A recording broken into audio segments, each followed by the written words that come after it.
लोकसभा चुनाव को लेकर हमारी सहयोगी निकिता सरीन ने कैबिनेट मंत्री दयाशंकर सिंह के साथ भी खास बातचीत की, वो भी सुनिए।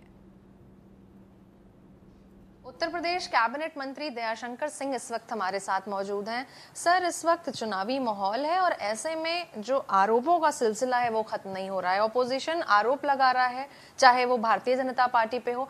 प्रधानमंत्री नरेंद्र मोदी ने भी एक बयान दिया है जिसमें उन्होंने कहा है कि जो विपक्ष है वो संपत्तियां लूटकर घुसपैठियों को दे रहा है, जिस पर कांग्रेस अब चुनाव आयोग पर कंप्लेन करने जा रही है।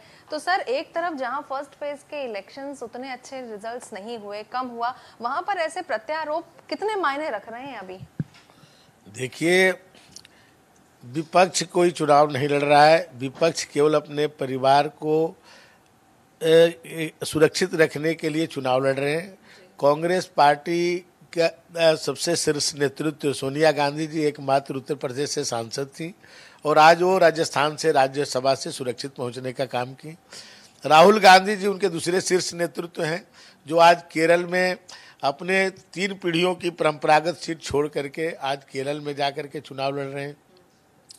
80 की 80 सीटें उत्तर प्रदेश में हैं।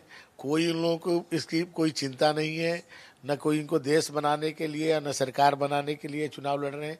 ये अपने परिवार को सुरक्षित संसद में पहुंचने के लिए केवल चुनाव लड़ रहे हैं।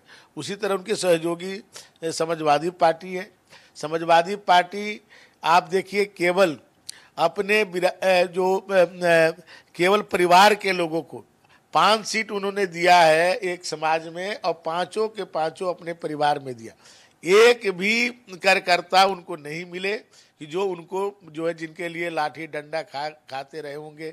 जो समाजवादी पार्टी जब बनी होगी, जिस कांग्रेस के खिलाफ में बनी, आज उस कांग्रेस के साथ समझौता कर रहे, लेकिन एक कार्यकर्ता की चिंता उन लोगों की नहीं है। आज भारतीय जनता पार्टी में उन्हीं के समाज के हम लोगों ने मुख्यमंत्री बनाया। आज सांसद हैं हमारे, जो आज दिनेश लाल निरहुआ यादव जी हमारे आजमगढ़ से सांसद हैं, हमारे मोहन यादव जी मुख्यमंत्री हैं, लेकिन उन लोगों को एक कार्यकर्ता नहीं मिला जिसको टिकट दे। 5 टिकट दिए हैं, 5 अपने परिवार में ही दिए। तो सर, ये देखिए, 5 अपने परिवार में दे दिए हैं और अखिलेश यादव खुद बैकफुट पे खेल रहे हैं। यहाँ तक अपने भाई को भी मैदान में उतार चुके हैं, धर्मेंद्र जी।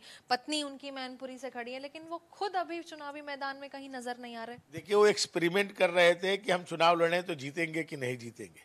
तो पहले उन्होंने आजमगढ़ के लिए चुना, मीडिया में भी आया कि आजमगढ़ से लड़ेंगे, और आजमगढ़ में 3 विधान परिषद उनको मिला, 3 में से 2 आजमगढ़ में ही दे दिए। बहुजन समाज पार्टी के प्रत्याशी को एमएलसी बना दिए, फिर भी लगा कि वहां से चुनाव नहीं जीत पाएंगे, तो अपने भाई धर्मेंद्र यादव को वहां भेज दिए। चाचा शिवपाल जी को बदायूं भेज दिए। चाचा ने कहा अब हम चुनाव नहीं लड़ेंगे, तो आज वहाँ उनके बेटे चुनाव लड़ रहे हैं। तो समाजवादी पार्टी के प्रत्याशी तो छोड़ छोड़ के भाग रहे हैं। कई ऐसे क्षेत्र हैं जहां पर आप देखिए, मेरठ में चौथा प्रत्याशी हुआ, मिश्रिक में जो है 5वां प्रत्याशी उनका घोषित हुआ। तो प्रत्याशी भाग रहे हैं और ये लोग केवल अपने परिवार को सुरक्षित पहुंचाने का काम कर रहे हैं। इनको ये है कि न देश बनाना है, न सरकार बनाना है, न प्रदेश बनाना है। अपने परिवार को कैसे सुरक्षित जो है संसद में भेजना है, इसके लिए लोग चुनाव लड़ रहे हैं। और भारतीय जनता पार्टी और हमारा नेतृत्व माननीय नरेंद्र मोदी जी, माननीय योगी जी देश बनाने के लिए चुनाव लड़ रहे हैं, प्रदेश बनाने के लिए चुनाव लड़ रहे हैं कि देश में खुशहाली कैसे आए, लोगों को मान सम्मान कैसे सुरक्षित रहे, भारत दुनिया में कैसे सबसे आगे बढ़े, इसके लिए चुनाव लड़ रहे हैं। और वो लोग अपने परिवार को केवल सुरक्षित संसद में पहुंचाने के लिए चुनाव लड़ रहे हैं।